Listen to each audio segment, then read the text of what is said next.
What's up, y'all? It's Mr. Official, and today we're going to be talking about two of Level 3's beard finishing products, the beard oil and the beard balm. Let's talk about the beard oil first.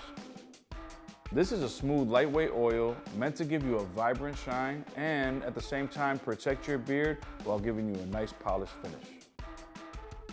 This will give you a high shine, but will leave you with a natural finish. It won't weigh your beard down, and with its light hold, you're able to restyle your beard throughout the day. Now, on the other hand, the beard balm will leave you with a matte finish and it'll hydrate your beard, giving you a healthier look. This is intended for those who are looking for a more subtle, muted look. It also provides a stronger hold, locking your beard in place all day, and still gives you the flexibility to restyle your beard if necessary.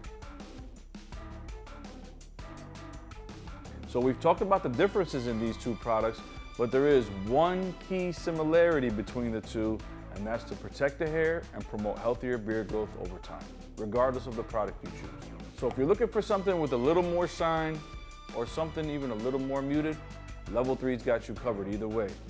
Pick up yours today at L3VEL3.com.